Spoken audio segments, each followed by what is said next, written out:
नमस्कार माऊली. चला ज्ञानेश्वरीच्या सहवासात अध्याय 3 मधील 150 ते 159 ओव्यांच्या सहवासामध्ये आपण जाऊयात.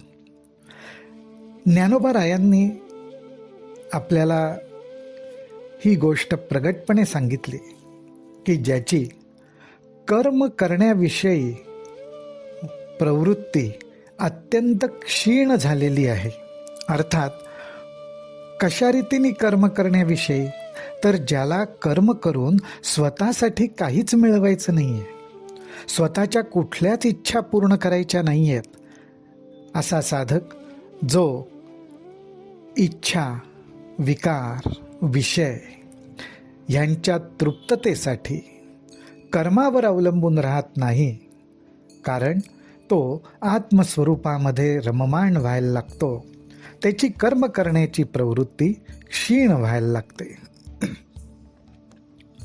आणि जोपर्यंत ही प्रवृत्ती क्षीण होत नाही तोपर्यंत साधक हो, आपल्याला स्वधर्मरूपी कर्माचं आचरण, अनुष्ठान हे केलंच पाहिजे, कारण त्यामुळे चित्तशुद्धी होते.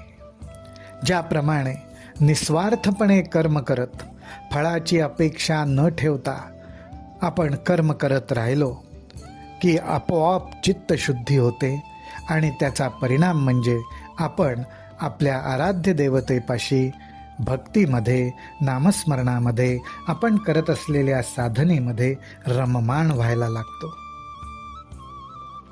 ज्ञानोबा राय म्हणतात, म्हणून तू नियतू सकळ काम रहितू, होऊन या उचितू स्वधर्मे राहते.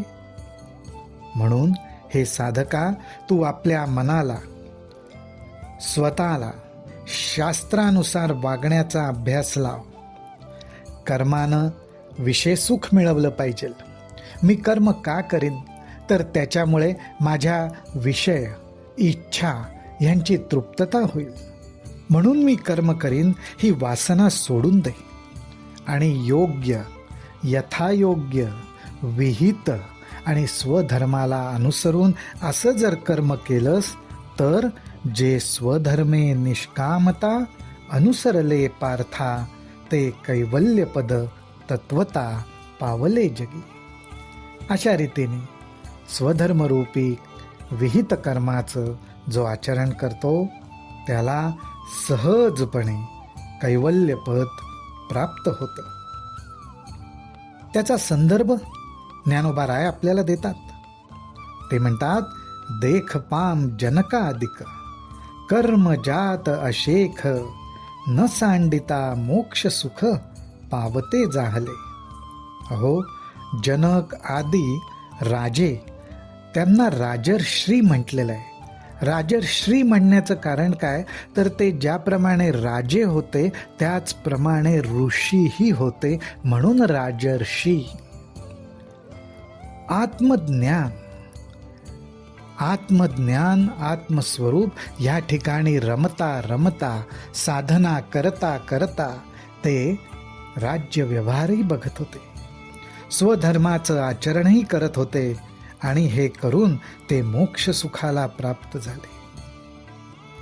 या कारणे पार्था होवावी कर्मी आस्था. म्हणून अर्जुना, म्हणून साधक हो, कर्माच्या ठिकाणी सुद्धा आस्था ठेवावी, योग्य श्रद्धा ठेवावी, विश्वास ठेवावा. हे आणि काही एका अर्था उपकारेल. आणि कर्माच्या ठिकाणी अशी आस्था ठेवल्यामुळे त्याचा अजून सुद्धा एक उपयोग होईल. तो कुठला, तर जे आचरता आपण पेया, देखी लागेल लोकायया, तरी चुकेल हा अपाया प्रसंगेची. ज्ञानोबा राय म्हणतात, आपण जर का साधक म्हणून योग्य प्रकारे कर्माचं आचरण केलं तर इतरांना सुद्धा, आपल्या आजूबाजूच्या मित्रमंडळींना, कुटुंबातल्या लोकांना सुद्धा ते आचरण हे मार्गदर्शक होईल व ती लोक, ते साधकजन सुद्धा मार्ग न चुकता जन्म मृत्यूरूपी संसारातून मोकळे होतील. माऊलींचा दृष्टांत तर अप्रतिमच आहे. ते म्हणतात, मार्गी अंधा सरिसा, मार्गी अंधा सरिसा, पुढे देखणाही चाले जैसा. अज्ञाना प्रगटावा धर्मो तैसा आचरोनी.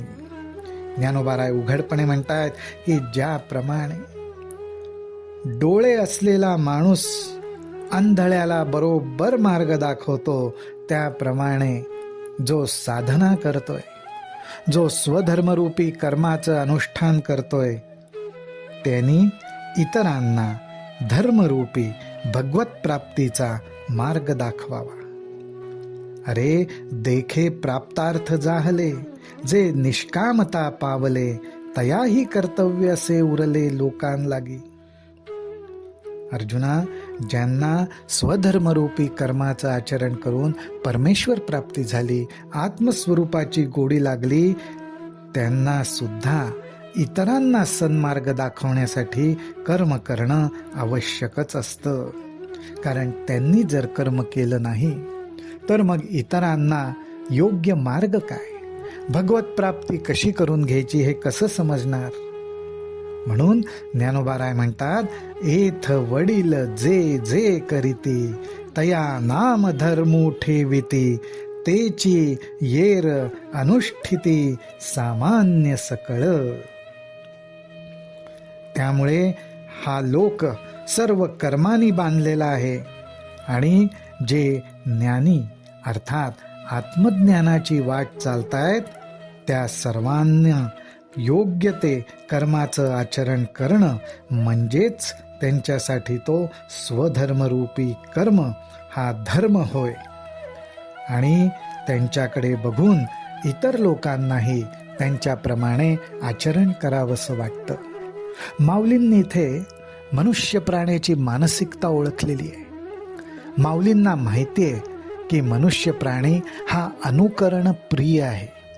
त्याला योग्य यथायोग्य काय ते समजतं आणि योग्य जर समजलं तर त्याचं अनुकरणही करावंसं वाटतं. आणि ही मानसिकता ओळखल्यामुळेच माऊली म्हणतात, एथ वडील जे जे करीती, तया नाम धर्मो ठेविती, तेची येर अनुष्ठिती. अनुष्ठिती म्हणजे अनुकरण करतात, सामान्य सकळ.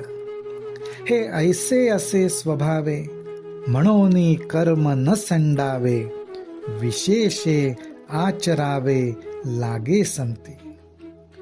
आणि असा हा मनुष्य प्राण्याचा स्वभाव असल्यामुळे शहाण्या माणसांनी, साधकांनी, आत्मज्ञानाची वाटचाल करणाऱ्यांनी कर्म सांडू नये. उलट आपण कर्म करून इतर लोकांना सुद्धा तो मार्ग मोकळा करून द्यावा. इतर लोकांच्या दृष्टीने त्या मार्गाचं दर्शन त्यांना व्हावं, म्हणजेच मार्गदर्शन मिळावं. आणि ह्यासाठी साधक मंडळींनी आणि खास करून स्वधर्मरूपी कर्माचं आचरण करणाऱ्यांनी कर्म हे केलंच पाहिजे. कर्माचा त्याग करू नये, तर कर्मफळाच्या ठिकाणी त्यागाची भूमिका धारण करावी. माऊली हो, आपल्या सर्वांकडून सुद्धा अशा रीतीनेच वाटचाल घडावी, हीच माऊलींच्या चरणी प्रार्थना करूयात. रामकृष्ण हरी, रामकृष्ण हरी, रामकृष्ण हरी.